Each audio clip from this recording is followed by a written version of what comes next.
Coucou les petits chats. Alors cette petite introduction pour vous parler du jeu concours que j'aimerais mettre en place à partir du mois de décembre 2025 jusqu'au mois de janvier 2026.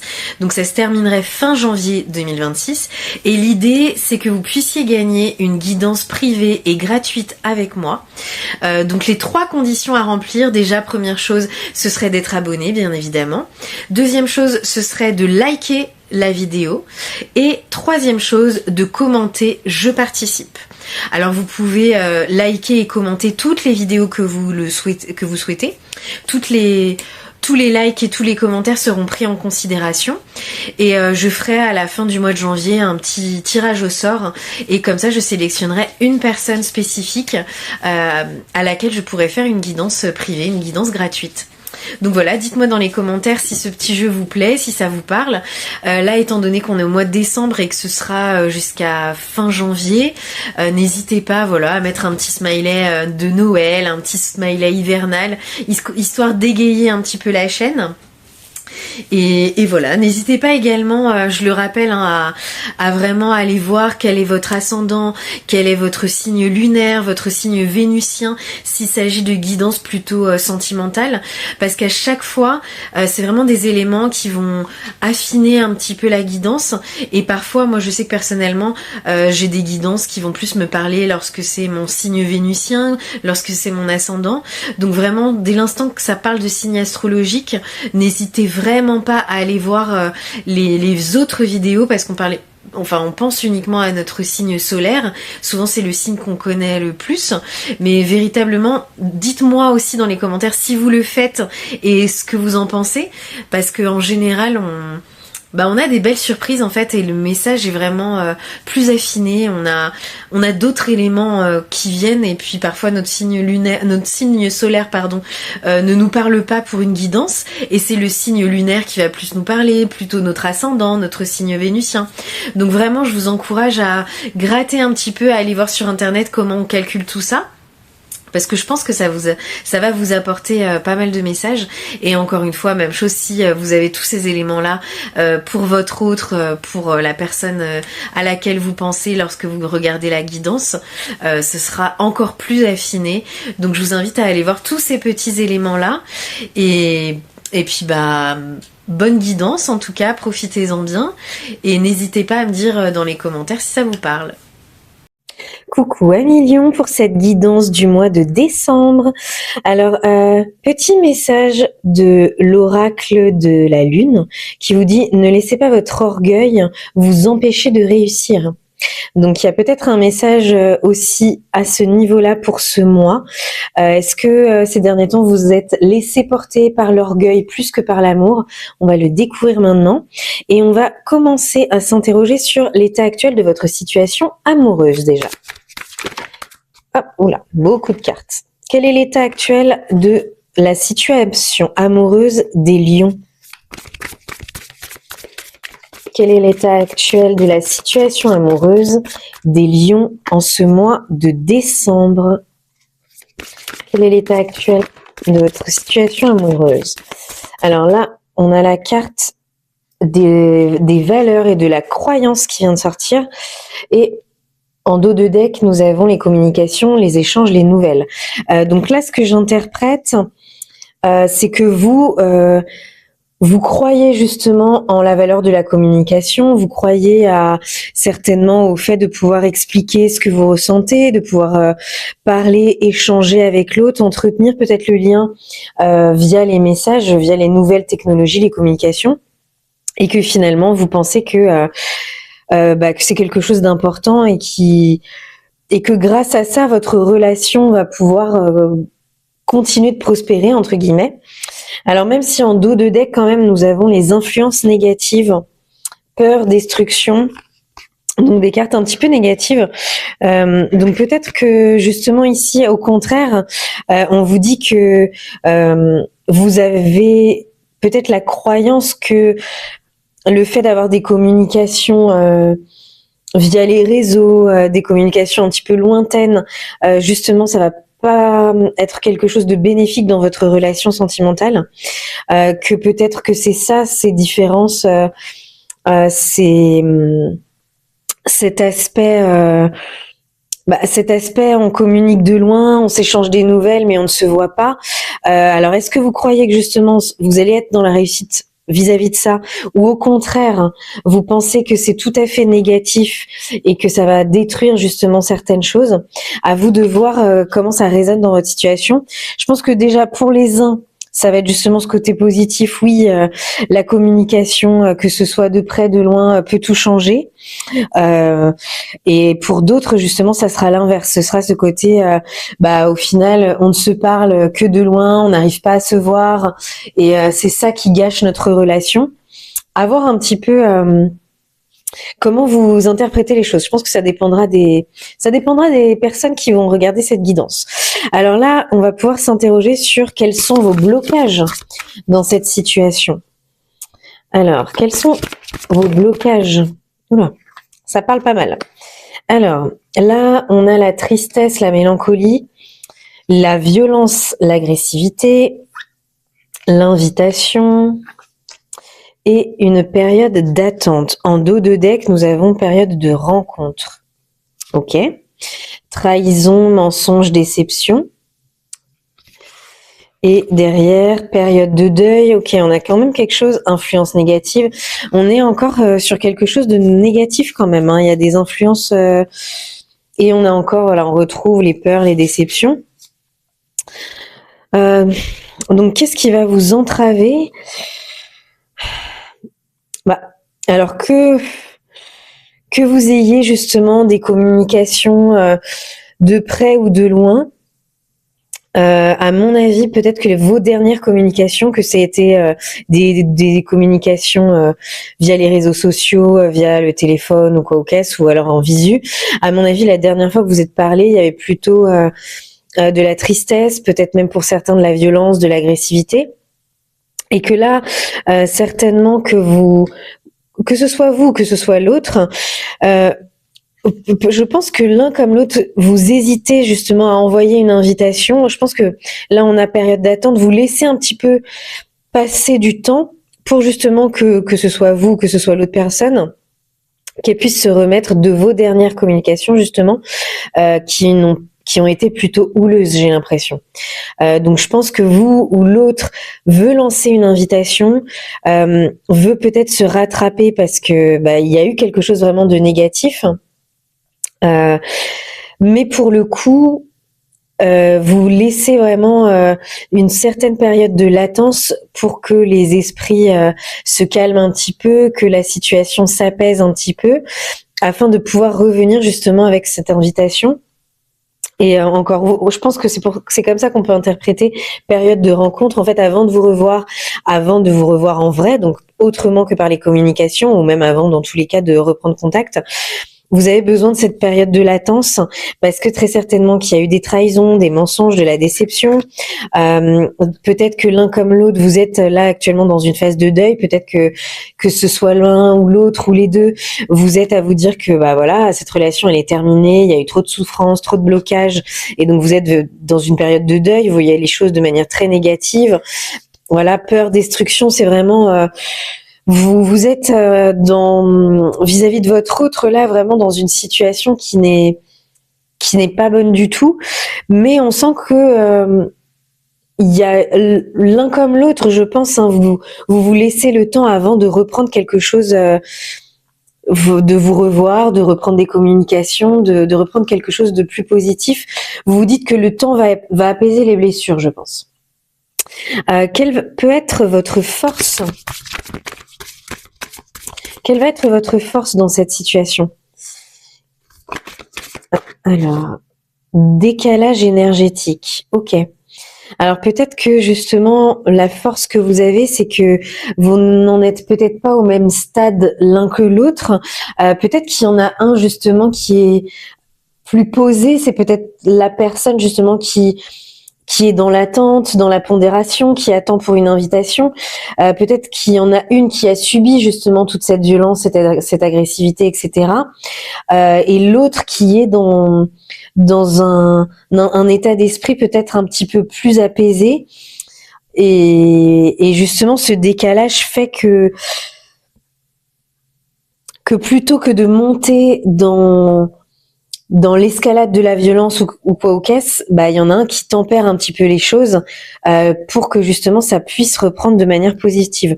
Là en dos de deck on a le flash.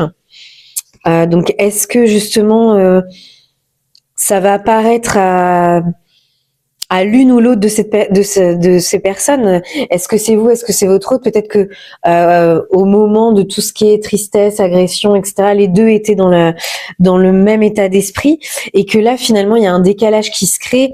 On a eu comme un flash, comme une sorte de révélation en se disant non mais en fait on peut plus être dans ce mood-là et on va laisser un petit peu les choses décanter pour pouvoir un petit peu revenir par la suite. Alors, quel est le conseil que l'on pourrait vous donner dans cette guidance? Alors, le conseil, c'est l'évolution. Et là, la carte m'évoque vraiment l'évolution spirituelle. Ah, il y en a une autre qui était là. Moment cocooning. Donc, c'est un peu encore en lien avec ce que je pressentais là, c'est qu'il y a eu des moments vraiment de tension, mais l'un comme l'autre, ou alors uniquement l'un ou l'autre, et en décalage par rapport à ces énergies passées de bagarre, de tristesse, etc. Et c'est vraiment ce qu'on vous invite à faire. On vous dit voilà, cette carte-là, elle m'évoque vraiment la zénitude, voilà le côté Bouddha, le côté calme, moment cocooning. Là, on entre dans l'hiver, donc je pense que il y a au moins une des deux personnes qui va proposer ces moments un petit peu de douceur, de repli sur soi, sur le couple, mais vraiment dans le penchant positif pour qu'il y ait une évolution dans le bon sens et dans la sérénité. En fait, tout ça, c'est vraiment des cartes que j'interprète comme des cartes de sérénité.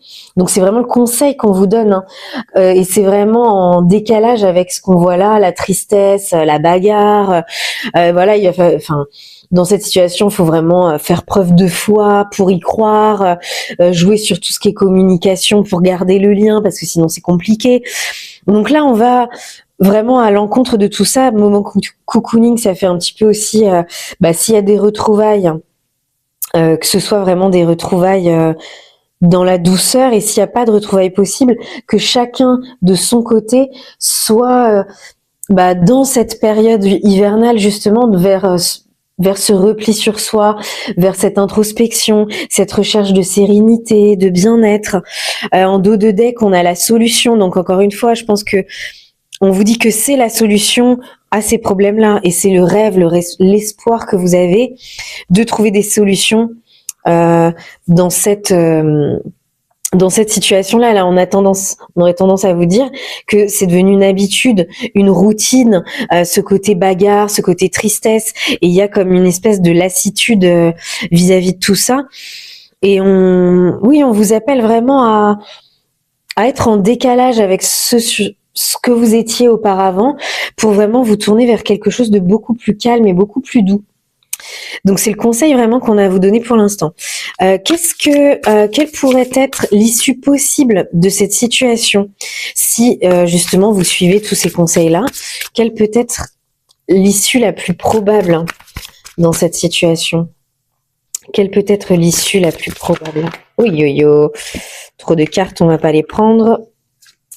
Quelle peut être l'issue la plus probable dans cette situation? Il y en a une qui avait voulu se retourner tout à l'heure. Quelle peut être l'issue la plus probable de cartes? On va voir. Habitude, routine, flirt, séduction. Tout à l'heure, j'avais pas été la chercher en dos de deck, mais il y avait aussi flirt et séduction derrière habitude, routine et lassitude. Alors, à mon avis, c'est... Ou alors, justement, c'est dans vos habitudes de régler le problème par le flirt, la séduction, et finalement, ça va pas régler le fond du problème, justement. Ou alors, là, j'ai l'impression que c'est comme deux issues possibles. C'est ou alors vous allez reprendre le flirt, la séduction pour aller vers quelque chose de beaucoup plus doux, de plus posé, de plus stimulant, plutôt que d'être dans les guéguerres. Ou alors vous allez garder vos vieilles habitudes, vos vieilles routines, et finalement ça ne mènera à rien. Là on a encore les déplacements et les voyages que vous aviez déjà le mois dernier. Alors est-ce que justement c'est en fonction des voyages, en fonction de vos déplacements, qu'il y aura un choix à faire? Est-ce que vous allez garder les habitudes, vos vieilles habitudes, en fait, ce qui vous a peut-être mené justement à cette tristesse, cette bagarre, etc. Ou est-ce que vous allez partir vers autre chose? Peut-être que déplacement voyage, c'est aussi ça. C'est peut-être ce côté j'ai un choix à faire et en fonction du choix que je fais, de là où je déplace mon énergie, l'issue sera tout à fait différente. Là, en dos de deck, on a les projets, la réflexion, les pensées. Alors, on a aussi retour d'un ex ou d'une ex, si ça vous parle. Compromis, effort et action. Donc oui, alors après, quel va être vos réflexions, votre projet d'avenir. En fait, en fonction de comment vous allez projeter votre énergie, à mon avis, alors peut-être que là, justement, on parle d'une relation qui est déjà terminée, hein, mais en fonction, oui, de vos réflexions et des décisions que vous allez prendre, il y aura plus ou moins, enfin, potentiellement ou pas, le retour, a priori, de cette personne, le retour de cet ex. Et on vous appelle quand même à faire des efforts, des compromis, à rentrer dans l'action, parce que sans ça, il n'y aura pas vous n'aurez pas les résultats escomptés, vous allez rester dans vos vieilles habitudes, dans votre routine, dans votre lassitude. Alors, est-ce que même chose, peut-être que en fonction des voyages que vous allez faire, de réels déplacements, est-ce que justement vous allez pouvoir jouer sur ces deux aspects-là? En tout cas, ce qui est sûr, étant donné que ça revenait quand même dans votre guidance du mois dernier, c'est que les déplacements, les voyages vont être vraiment au centre de l'issue de cette situation, en fait. Ça va vraiment déterminer si tout se passe bien ou pas. Il me semble même que, alors, mais je me souviens plus exactement, que dans la guidance du mois dernier, le flirt et la séduction étaient également sortis dans votre tirage. Est-ce que c'est en lien avec les voyages et déplacements ou pas? Je ne me souviens absolument plus. Mais voilà, je vous invite à regarder la guidance du mois de novembre. Peut-être que ça vous apportera certaines réponses aussi. En tout cas, voilà.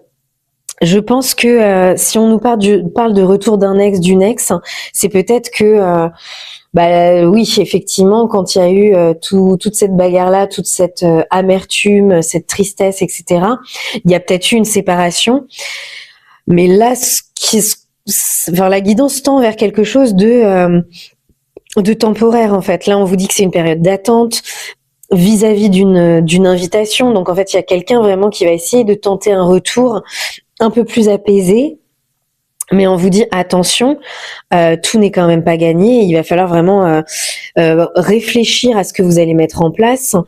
Et puis, si vous voulez ce retour, faire des efforts, des compromis, mettre en place vraiment certaines actions, parce que sans ça, vous allez retomber dans une certaine routine, des habitudes néfastes. Parce que voilà, routine, habitude, lassitude, c'est quand même ça a été lié à la tête de mort, donc vraiment à quelque chose de négatif. Donc on vous invite quand même à mettre du changement et vraiment des efforts, des compromis dans cette situation si vous voulez que ça se termine plutôt bien. Alors on va aller chercher un dernier petit message avec les anges de l'amour, voir ce qu'on pourrait nous dire de plus par rapport à cette situation. Peut-être que ça nous apportera un dernier petit message. Alors, qu'est-ce qu'on peut nous dire dans cette situation? Quel message on pourrait porter en plus lors de cette guidance pour vous aider à y voir plus clair, vous aider à mettre en place certaines actions, justement? Alors, qu'est-ce que ça nous dit? Là, nous avons le mariage. Cette situation comporte un mariage. Donc, peut-être que là, l'ex en question qui potentiellement revient, on vous dit c'est potentiellement la bonne personne. En fonction des actions que vous allez mettre en place, ça peut se terminer très, très bien. Sentiments romantiques. Vos sentiments sont authentiques et dignes d'être vécus. Donc ça, c'est plutôt intéressant parce que on vous dit que là, il y a des sentiments forts, que ça peut mener à quelque chose. En revanche, en dos de deck, on a la séparation. Un certain temps loin de votre partenaire se profile à l'horizon. Donc ça, c'est peut-être justement ce que l'on a ici. Cette bagarre, cette tension qui vous a éloigné de la personne à laquelle vous pensez. Mais on vous dit que les deux ressentent des sentiments forts, des sentiments romantiques et que cette histoire, elle est possible. mais que ce sont vos actions qui vont déterminer l'issue vraiment de cette situation. Donc, on vous rappelle que le conseil, c'est vraiment d'évoluer de manière sereine vers des moments cocooning, un côté vraiment prendre soin de soi, prendre soin de l'autre, prendre du temps pour l'autre, être dans les communications, peut-être continuer justement à y croire. Là, on parle de valeurs. Est-ce que les valeurs passées n'étaient pas les bonnes et qu'on vous invite justement à inverser vos croyances, à inverser vos valeurs pour aller vers quelque chose de plus apaisé? En tout cas, on vous demande de sortir des énergies du passé qui sont liées vraiment à la séparation pour entrer dans quelque chose vraiment de plus positif. Et on vous dit encore une fois, hein, les sentiments sont réciproques, la belle histoire, elle est possible. Donc mettez-y les énergies nécessaires parce que ça en vaudra certainement la peine. Merci à vous d'avoir suivi cette guidance. N'hésitez pas à liker, commenter et surtout vous abonner. Et si vous n'avez pas regardé l'introduction, je vous invite à aller la voir pour pouvoir participer au jeu concours. Merci à vous.